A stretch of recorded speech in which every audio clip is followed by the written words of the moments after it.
So wonderful to welcome you, Daniil. Daniil Simkin is talking today for our platform, Ballet Icons platform.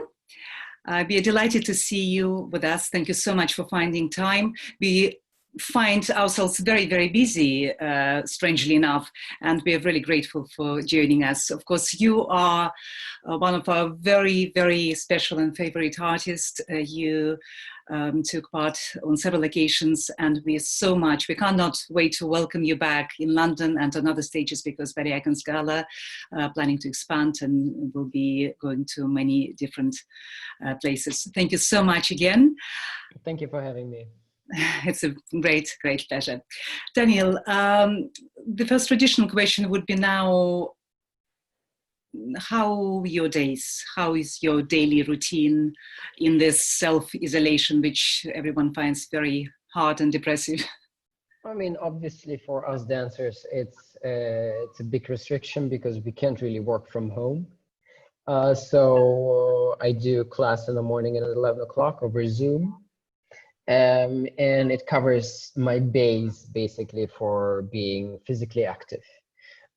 It's not enough to be in great shape, but at the same time, what I realize is that this time and structure is very important for the day routine, and trying to focus on things that you can change and you can accomplish in these times. So I'm in the process of producing several projects and trying to educate myself and stay inspired in these times, and hope that these times will pass rather soon.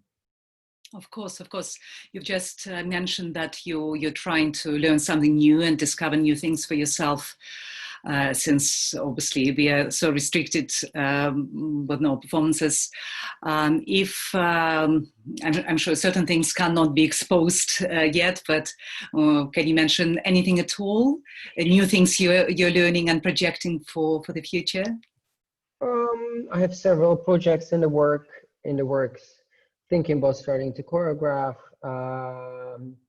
trying to wrap my head around different possibilities in the near future, projects related to this lockdown and projects not related to the lockdown indirectly, and trying to stay busy and trying to accomplish several to-do lists at the same time, and trying to feel a sense of advancement in different areas of my life, trying to educate myself about art, trying to read, trying to watch documentaries, and wonderful. Yeah. So trying to do as wide of a horizontal things which normally you would absolutely have no time. Exactly, yes. Of course. You mentioned that you're already designing something as a choreographer. Did it start just now during this period, or you were already thinking about choreographing something? I had an inkling before, I had a feeling before, and I have time and space to actually let my intuition and let my subconscious mind let it form, basically. So I'm not quite there yet, and I'm not quite sure if it will work out, but at least I have the luxury to try stuff out. But it's fantastic that you already have this desire and ideas in the process of preparation, and will be, of course, yes, happy and excited to learn when things will start coming out. Yes. You as a choreographer, that would be really, really amazing. Obviously, going through this difficult period, we not only are trying to learn something new, we learn one particular lesson for ourselves and what we need to appreciate the most. What would be your answer to this? What you learn to appreciate the most during this time? I appreciate the most the routine and the momentum which I so far had in life, because if you create momentum in your life and you create a certain forward-going energy, it becomes your life becomes very light, in the sense that you continue and you advance without actually having to try so hard. And now every day you have to try, you have to force yourself um, to create routines, to create this momentum, which so far in my life has been pretty automatic, and therefore there was quite a lot of lightness in my life, and that I get to appreciate now when there is not so much lightness and automatic momentum present. Yes. Well, we all would want to forget this period as soon as possible, but it's very interesting that you mentioned some of your new ideas and projects which you are considering and planning right now might be related to pandemic. And this, I think, would have, of course, a very, very special impact, because even we would want to forget it, but it will not be possible for us to forget it. It's, At the same time, it's not all negative, because I don't think it should be forgotten or will be forgotten, because it also, it changes life, and all of us will be different after this period of time. Everybody will be saying, I was there and I was, that happened then, because we all will remember where we were and what we were doing and how we're spending our times and what came to us, what we lost, and what ideas we had in this time, because it is a catalyst and it is a cathartic moment in that sense. So I don't think it's all bad, but it's just, on the one side, it is very hard and difficult. On the other hand, it's also inspiring and exciting, because there is going to be changes to the world. And what these changes to the world will be is also part of our responsibility in our, which we can accomplish as artists. Like creativity will be a very strong, very important ability to have in the near future. well, of course, again, during this time, many people became digital, and many people said so many things will not exist anymore because they will become virtual and digital. But we could never say this about live performance and ballet performances. They will never be replaced. And of course, we've been enjoying so much virtual performances, which we could see streaming from so many theaters, but they will never, never replace the essence of the real performance. And we can't wait to see you on the stage with your amazing body, with your extraordinary jumps. By the way, how do you feel when you jump in the air? Oh, I mean, honestly, I was dying to ask this question for a long time. What is your feeling? how do I feel when I jump? I mean, I don't really think about it, because it's partly out. We rehearse so much and we practice so much in order for it to be automatic. So in the variation and in the jump, I actually think about corrections. So I have a to-do list, in which jump I should put the shoulders down, and which jump I should take the preparation a little bit of a different way. There's always an agenda in my head. So even in mid jump, I think about what should be improved and what should be done. There is a certain liberation, of course, when you're in great shape, but that doesn't always happen. And Your extraordinary schedule, sometimes I can't not even imagine how can you fit everything. I mean, you always, very often, things are not quite optimal, especially if we, for example, perform on different stages everywhere. And you perform for the first time on a different stage. Your alertness is very high up, because you have to calculate all these circumstances which are around you, the slippery of the how is blinding you, if the size of the stage, and you're so busy trying to do it well that you don't really have time to think while you jump. At the same time, if you've performed on a stage many times before, there is a certain sense of routine and lightness to it, and that's when you can actually enjoy it more, when you can let go. Well, you certainly So, feel like a feather when we watch you jumping. thank you very much. Thank you. But Daniil, what would you say is the hardest, technically or emotionally, maybe on both, sides during your performance? Consistency. And I think that differentiates a great dancer from a good one to be consistent on in different circumstances, because circumstances change, and circumstances very often are not dependent on us.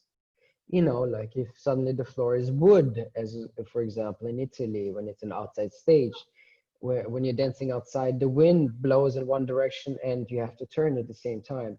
So at the same time, trying to deliver and trying to still be as good as on a more comfortable stage, that's the biggest challenge. And to keep your sense of giving and delivering as high as possible, even though the circumstances around you change and are sometimes suboptimal.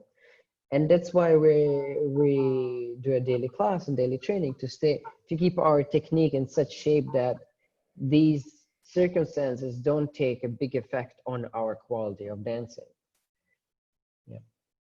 Thank you very much. You had unusual schooling, professional schooling. Could you share a little bit more? How was it for you? Of course, with the mother and father, professional top dancers, it had to be very, very demanding. And at that time, you've been basically trained at home. What are your memories and challenges from the childhood? How was it for you? There is a certain misperception that I was born to ballet parents, but I was never forced to be a ballet dancer. I was more, I liked performing, and I did gymnastics at an early age. And at the age of 9, my mother said that you got to start training professionally in order to look professional on stage. So I enjoyed performing on stage. I wouldn't call it ballet when I was 6 years old. I would call it more of dancing or performing. And my mother knew her way around my personality. And I was very lucky because I was never forced. I was advised, and I was helped to become a ballet dancer by my mother. She trained me for 10 years. And in the end of my education, I even performed with my father several times on stage, I was which was just very going to ask special. about this. What feelings you had performing together? I mean, it's a very special situation, because very rarely do the careers of parents intersect with their kids, because of the shortness of the career of a dancer. And so I still remember these moments quite clearly, and I very much enjoyed performing with my dad. And of course, for the audience, it was always a special treat to see us both on stage. Because well, not every dancer can have this special moment. Wonderful. Mm. But did you find it particularly challenging to be on the stage with him and to be trained for so many years by your mother, and her being your main ballet teacher? I mean, there are good and bad sides to my education. The good sides is that we never had a lot of time to actually do ballet, because I would go to a regular high school and would have a maximum of 2 hours a day with my mother. Which is again Whereas, very extraordinary, because most of dancers who reach the position of the principal, they all went only to special. They didn't go to academy. yeah. So on the one side, I had a very broad view on the horizon, because I went to a regular high school and did ballet as a hobby. And it was very compact. Very compact. On the other hand, mentally, of course, it was not easy to be 2 hours with your mother in the studio by yourself on a daily basis.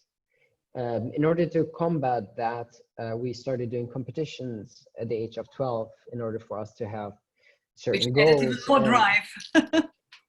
Yeah, I mean, it gave me more drive, because we actually had something to work towards. It was not just an abstract education where you do class and then you have an exam in the end of the year. We would actually go almost twice a year to a competition and trying to set ourselves challenges, self-imposed challenges, such as more difficult combinations in the variations. And also I started to meet other kids my age who would also do ballet and become dancers. And so it was in a way a good thing, because all these dancers are now all over the world, and I have friends everywhere who I met throughout my childhood. So it's quite, and we spent 10, and I think it either puts you closer to each other with your mother, or it drives you apart.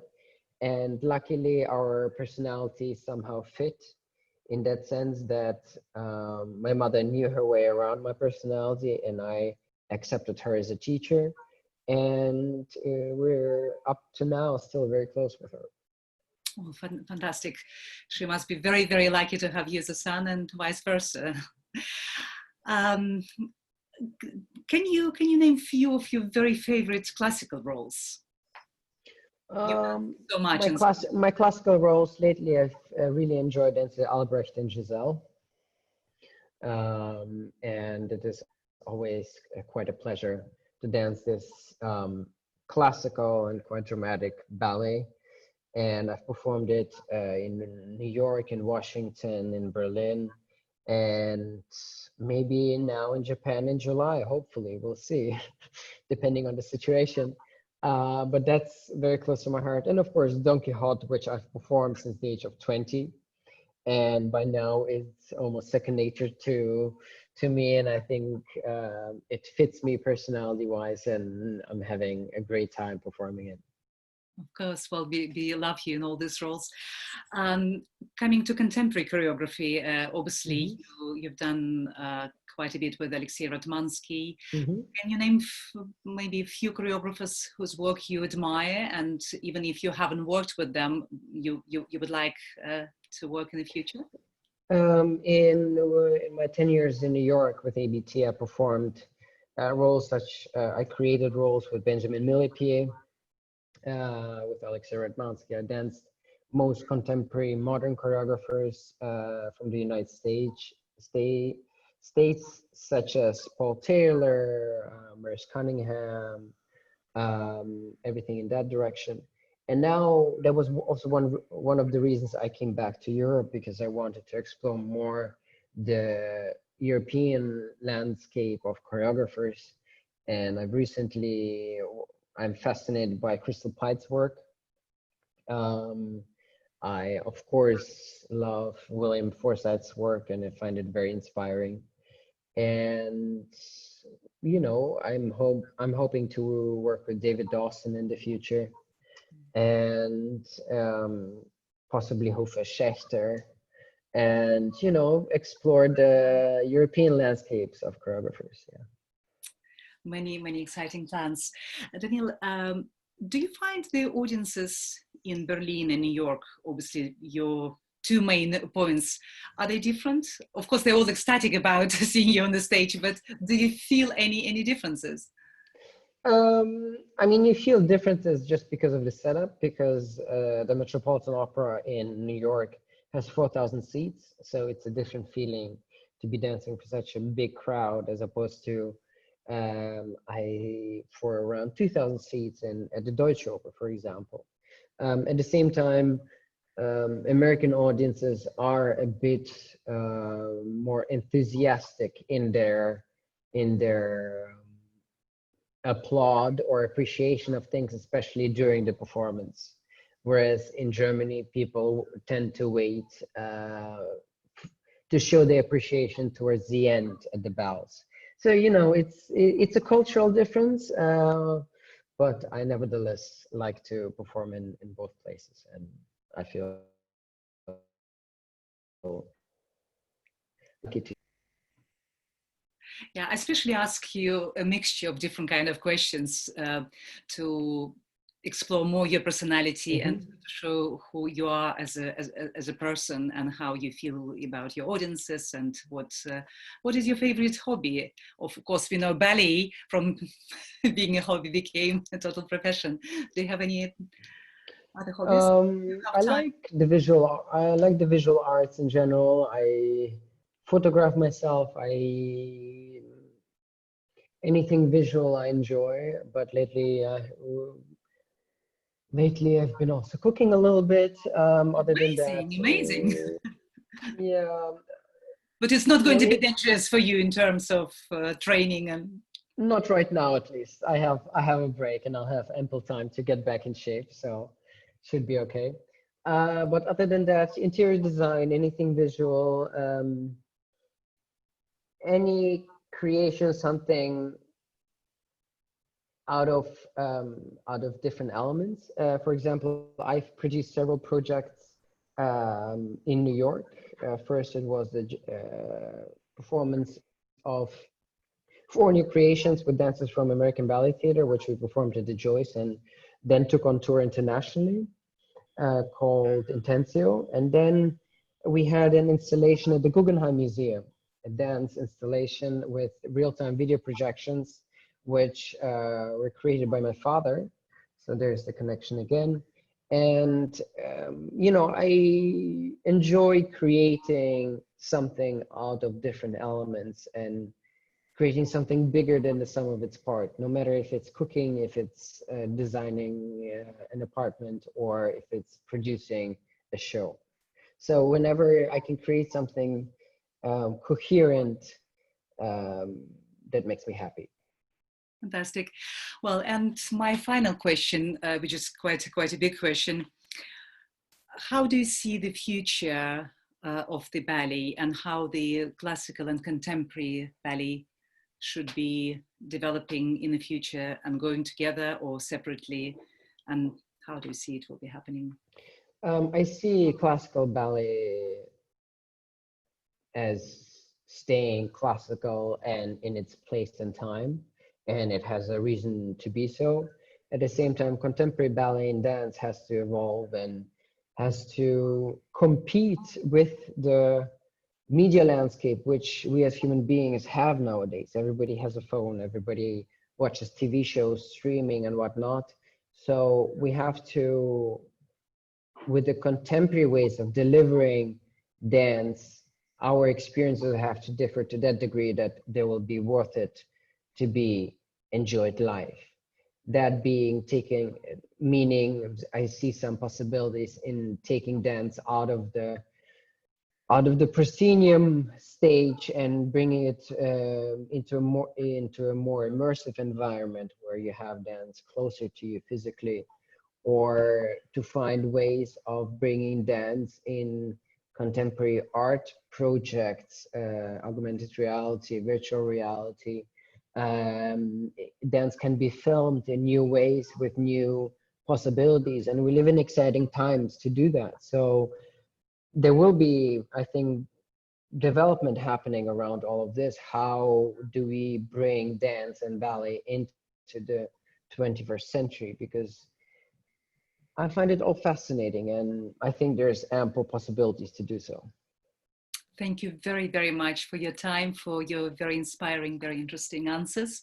It was Thank you very much. to see you today. And of course, we stay strong and positive, and all the ballet lovers, all your admirers will be waiting very impatiently for things to come back to normal and to enjoy your performances on many stages. Thank you so much. Absolutely. Thank you very much. Thank you. And we'll be seeing you very soon. Absolutely. Bye. Bye-bye.